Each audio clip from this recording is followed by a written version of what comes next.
holidays, everyone! It's me again, old buddy Ben with that #show.com. And as I say every time, my presence today is brought to you by all the fine folks over at Neft Vodka, the world's best tasting vodka, reminding you to please drink responsibly, as well as everyone over at toink.com. If you watched my other video, you will already know this, but if you're watching this one first, you won't know it, and so I'll say it now.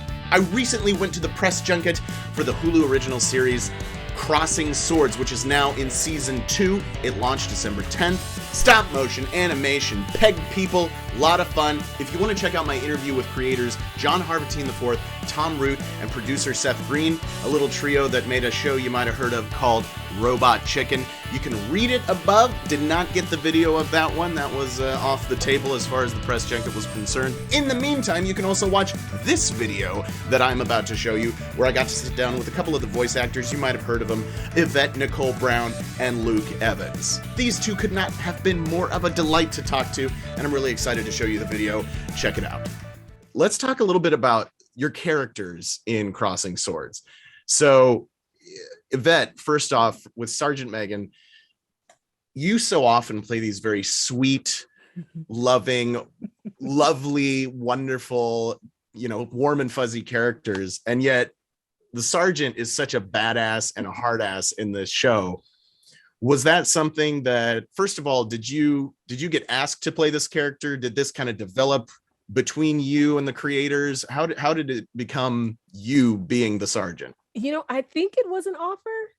I think it was. I audition a lot, so it's not like I'm offer only or anything, but I think this was an offer. And they just said, do you want to come and play someone that's authoritative and a little, rough around the edges? I was like, absolutely. Because that lives in me as well. If you, as a fan of Community, you know that Shirley was very sweet, but Shirley was also very tough. So there were two sides to her. So I can play, both. And what I love about her is that she's everyone on this show really is unredeemable in 1,000 different ways. Even the good characters, like even Patrick at times is unredeemable. So I kind of love that she fits into that pocket. So however horrible she is, it fits the world that she's in. She's not just being, dismissive of the squires and not caring about their safety in a perfect world. It's in the God bless you. It's in the Crossing Swords world. So it just fits. Yeah. Right. And Luke, how about your character? What in your career has prepared you to play King Merriman? Probably doing, I think it was like 3 or 4 episodes of Robot Chicken prior to this. I think that's what gave these guys the idea in the first place of coming to me and asking me to do this. I have always loved putting voices to things. I give voices to my pets. I give voices to. I do that too. I do it all the time. There's 2 tortoises that live in this house that I'm living in right now in Colombia, and I've named them. They have voices, Helmet and Shelly, and and they, everything has a voice, and I find voices, and I find the voice that fits, and often, it freaks people out. They're like, oh, that works, So for me, to get to do 10 episodes playing a character like Merriman. Not only is he, a complete other doofus, but he says terrible things, but he does it in such a way that I cannot imagine anybody not giggling at it, because especially of my generation, my friends, they think it's hilarious, and so I don't know what prepared me, but probably doing the Robot Chicken stuff was fun, and just the fact that I'm a bit of a voice idiot. I do it all the time. I thought I was the only one that gave voices to things. That's crazy. My dog, my vacuum cleaner, my beauty blender, they all have voices. That's crazy. I've never heard that before. Oh, that's great. Yeah, Luke, I was going to ask you if maybe like there was some Gaston in there or something like that came in with it. I mean, maybe Gaston triggered them, because obviously, there's a huge ego with Merriman as well.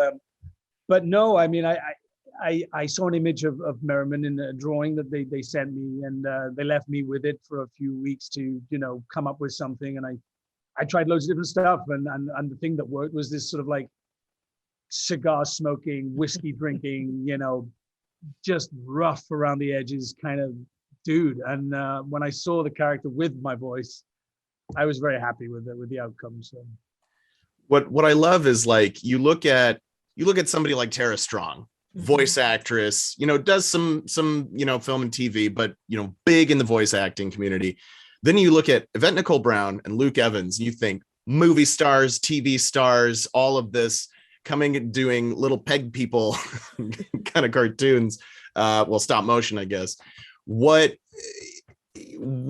How fun is it? Like, is this a dream come true? Did you grow up watching stop motion animation shows, Yvette? Absolutely.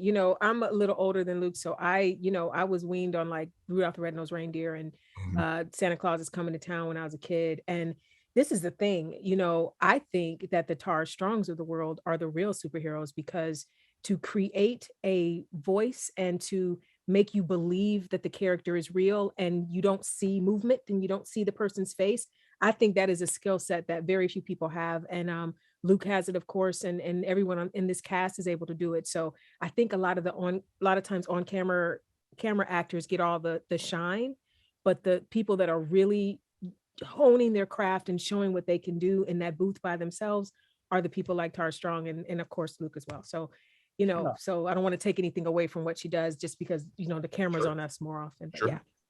Yeah. Well, I have been told that it's time to wrap. So Yvette, Luke, thank you both so much. Again, thank you for all the work that you do in entertainment. Like I said, in the last 2 years, we've learned how important entertainment is to us as human beings, to just, relax and escape and think and all these kinds of things. Absolutely. And tell stories. So thank you so much, both of you, for all your work. Yvette, Luke, thank you. Absolutely. My pleasure. Bye. Yvette and Luke were such a delight to talk to. They were both so sweet. And of course, I'm a huge fan of Community. And so Yvette Nicole Brown was just a dream to talk to. And Luke Evans, huge movie star. He's done so much fun stuff. As you saw, I brought up Gaston from Beauty and the Beast, which was such a fun role. I love a ton of this stuff. Crossing Swords Season 2 is on Hulu right now. Go check it out. It's hilarious. It's not for kids, but check it out. It's a lot of fun. Once again, I am Old Buddy Ben. This is that #show.com. And remember, folks, the reason I'm drinking out of this red cup is because whenever Ben Kliewer shows up, it's always a party.